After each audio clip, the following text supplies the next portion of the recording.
So we're here for a Blu-ray update. Haven't got a lot of Blu-rays recently, the budget just being a little bit slim, but I do take opportunity of some specials and the likes where I can get things for nothing or next to nothing, and Pippi and I are going to talk about them. Firstly, the Arrow video release of the Manchurian Candidate, the John Frankenheimer film from the 60s, I believe it was 1962, starring Frank Sinatra. I saw this released in the US some time ago.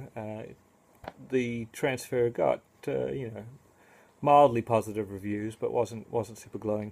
And when I read some early reviews of this and saw some screen caps, etc., it seems like it's from the same source content, but Arrow's done a little bit of work on it, and it does look a little better, has a little bit better contrast, and it does have one new special feature.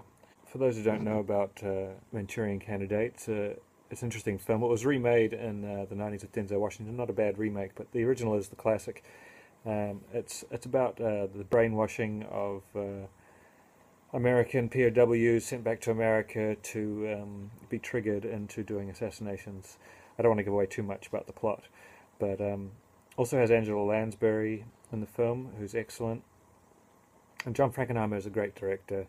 He had a real good run in the 60s with films like Birdman of Alcatraz, The Train, The Young Savages. All really good films, and he did some 7 Days in May, and he had some other films in his latter career, Ronin, of which is a particular favourite of mine, and just a really long, interesting career. Another good film from Criterion is Seconds. So, a director who's worth checking out some of his more notable titles, which he has a few of. This package here is probably the best one available. To get it is Region B locked, so you need a Region Free player or to be in a Region B area. I'll give you the rundown of the special features before I go any further. It's audio commentary by director John Frankenheimer.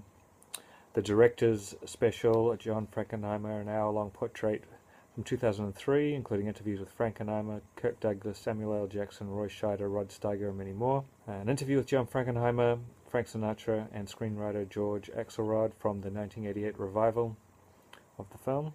Queen of Diamonds, an interview with Angela Lansbury.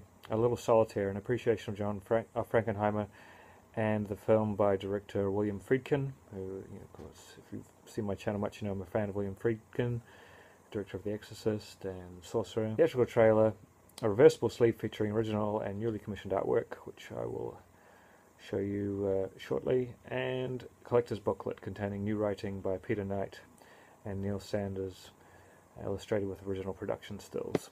So this is the newly commissioned artwork.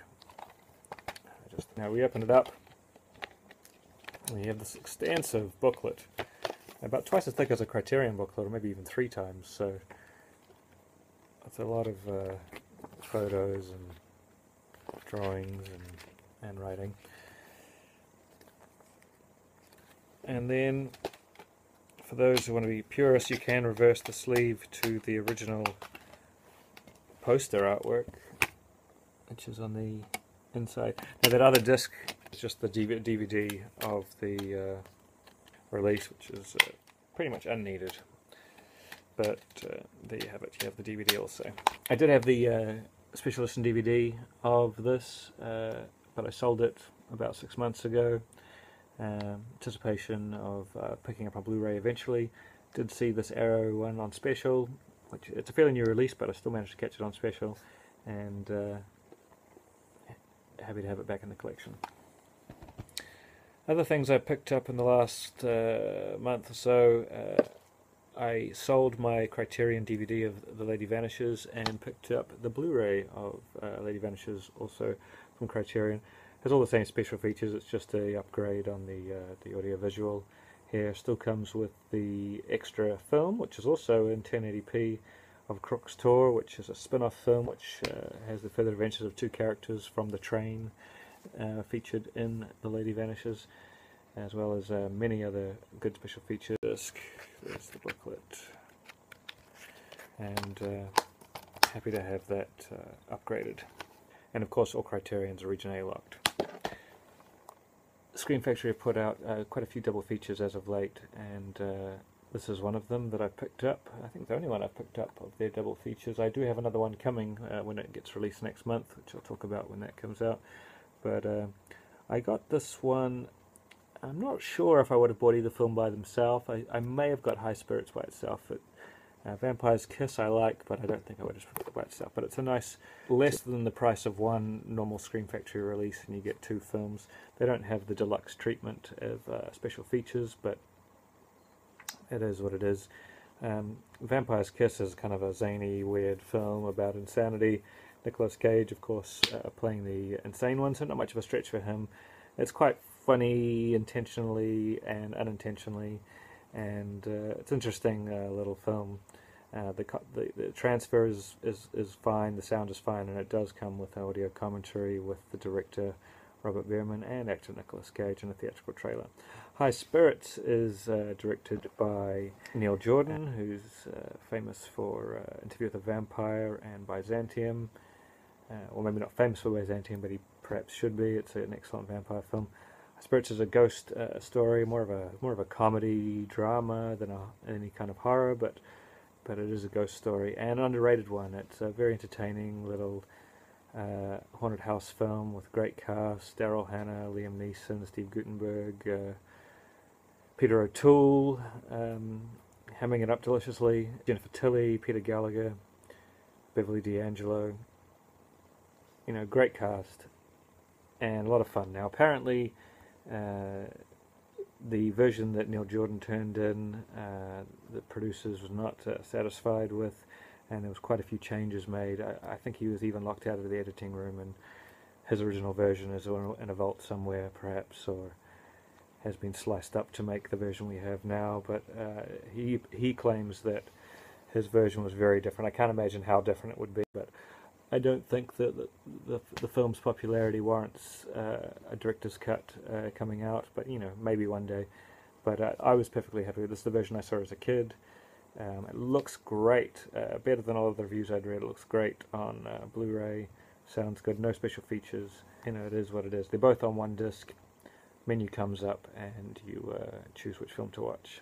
Some more photos from both films, and the single disc. Okay, lastly, had to do it. Picked up the 4th season of Game of Thrones. Going to get through this before season 5 starts. I've already seen it, of course, when it first aired, but I'm going to rewatch it leading in to season 5 with such long periods of time between each season airs. You know, it's about 9 months. You want to catch up on relive, and you know, the great stories to watch again, and they look stunning in Blu-ray. This look better, the best I've ever seen it look. So nice slipcover, and then another kind of box cover, and then it opens up into one of my least favourite formats, the big open train-like format. But there's all the discs, booklets, loads of special features as per usual. There's Khaleesi there, and Mr. Jon Snow. One of the greatest shows of all time. Looking forward to season 5. Okay, so that is the update. Have some more stuff on pre-order for later in the year when I have more money, and more updates to come and other videos to fill in the time.